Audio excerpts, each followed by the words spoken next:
might be the greatest catch I've ever seen in my life.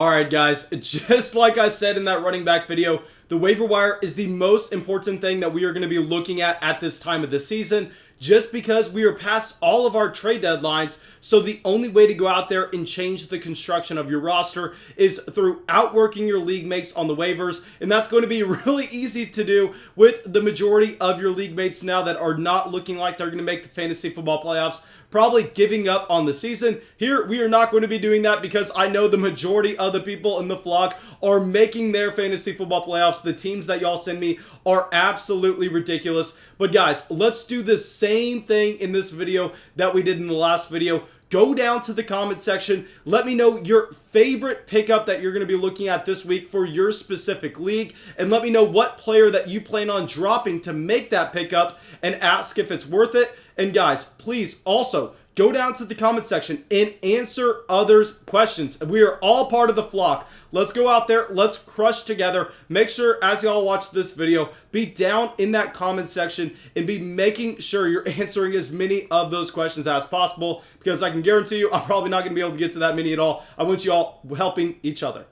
All right, so now let's get into this video, and we're going to talk about 5 wide receivers that I'm looking at off the waiver wire this week. As always, we're going to do it from the least available to the most available. That way we can go from shallow to deep. And here we are going to start it off with Deebo Samuel, currently available in about 45% of Yahoo Fantasy Leagues. So pretty much 50% of y'all are going to have a shot at getting Deebo, coming off a monstrous performance, 11 receptions, 134 yards, 13 targets. First, I want to apologize to everybody that I told to not start Deebo Samuel this week. I was worried with having no Brandon Ayuk in this offense, having no George Kittle, knowing that the Los Angeles Rams defense is fantastic against the opposing wide receivers. I thought that Deebo Samuel was going to be shut down, but what we did not take into consideration is the fact that it does not matter. If you are the wide receiver 1 for the San Francisco 49ers, whether that's Brandon Ayuk, Richie James, Deebo Samuel, whatever week it's going to be,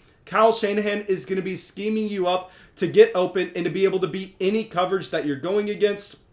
We've heard this before from Kyle Shanahan in press conferences when he says that what he's looking for in a wide receiver is not route running ability. He says that that does not matter for the San Francisco 49ers offense. What matters is playmaking ability and what you can do with yards after the catch. Clearly, Deebo Samuel is one of the best playmakers in the entire NFL, as we've seen Kyle Shanahan time and time again go out there and scheme him ways to get the ball, whether that's jet motions across the formation. I mean, just think back to the 2019 Super Bowl in the first half, where instead of going to George Kittle as their number 1 option, Kyle Shanahan was just going out there and making sure they were creative in getting Deebo Samuel the ball. I will say this is going to be a situation where we have to really try to monitor where the targets are going to go when we have both Brandon Ayuk and Deebo Samuel in this same offense active at the same time. Brandon Ayuk should be 100% good to go next week. So yeah, I don't know if we can expect this type of production every week from Deebo Samuel, but just knowing that it's in his range of outcomes, and this is only a second-year wide receiver, I think that there's no reason Deebo Samuel should be on your waiver wire.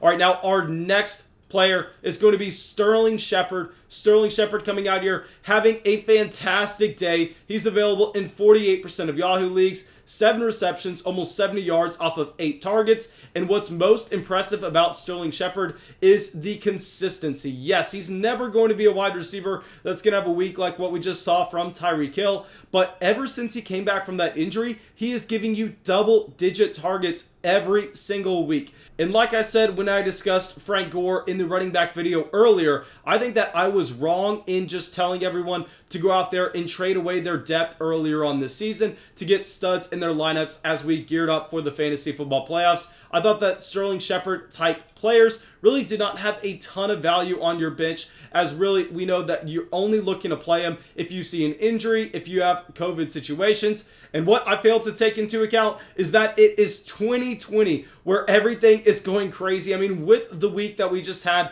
in week 12, I don't think that it's going to get much better anytime soon. I think that we are going to have those players on our bench like Sterling Shepard, where if you have some last minute inactives, maybe if the entire quarterback room for a team gets COVID and you're having to make a switch to find anything else, I think that Sterling Shepard is going to be an extremely safe option for you. And what's also great about Sterling Shepard is we know the New York Giants have a fantastic rest of season schedule where we can go out there and we can just confidently assume that Sterling Shepard is going to be running those routes pretty much horizontally. He's not a vertical player at all. And yes, it's going to lower his ceiling, but it's definitely going to raise his floor because that catch rate is going to be so damn high, just like what we saw with 7 receptions and 8 targets.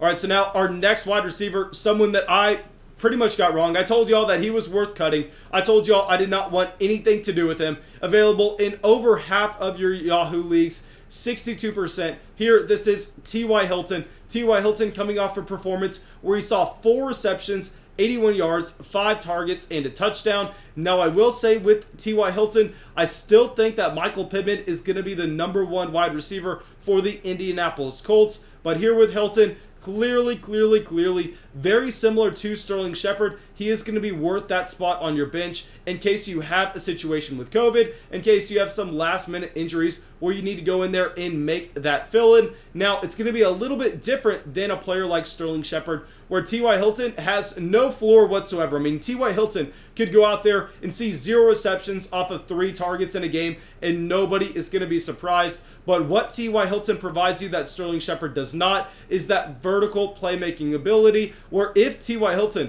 went for 150 yards off of 8 targets and scored a touchdown, I think that nobody really would bat an eye because that is in his range of outcomes. So I think that this is going to be a very similar situation to Sterling Shepard, where he's just a bench player in case everything goes wrong. But we know that he's going to have that ceiling, not necessarily the floor. So it's going to be up to your personal preference on what guy you want to target.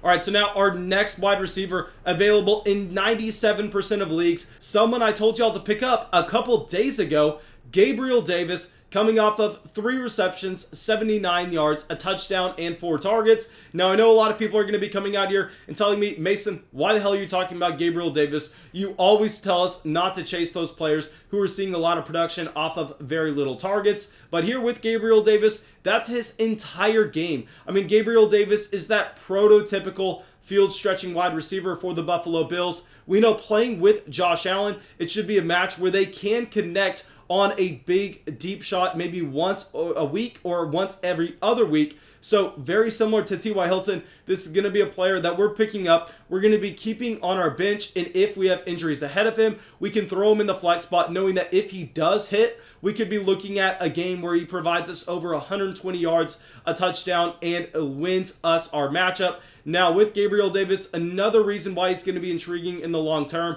is John Brown recently was put on the IR. Gabriel Davis is a 1-for-1 replacement with John Brown as the vertical threat in this offense. So I think his role is very safe. He's going to be seeing almost every single snap for Josh Allen and the Buffalo Bills. He's a rookie, so he could continue to progress as the season goes on. So Gabriel Davis, worth a pickup.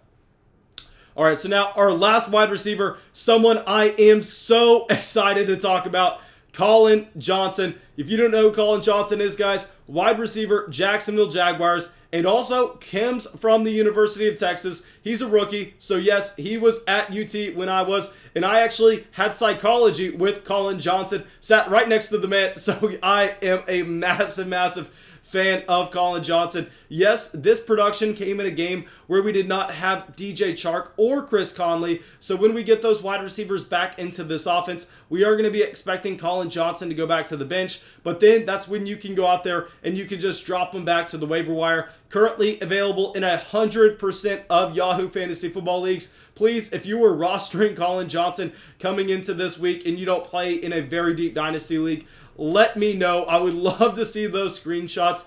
Anyway, man, here with Collin Johnson, almost going for over 100 yards off of 8 targets. He was the #1 targeted player for the Jacksonville Jaguars this week, coming away with a touchdown as well. That's not surprising, as Collin Johnson is that very big-bodied wide receiver, where if they get down to the red zone, they are going to be looking at Collin Johnson. And this was also done against the Cleveland Browns defense, where we thought that they were going to be able to completely shut out the Jacksonville Jaguars. I mean, the Browns defense is not one that you look to attack. Yet Collin Johnson did fantastic here as a rookie wide receiver and stepping into that role in this offense.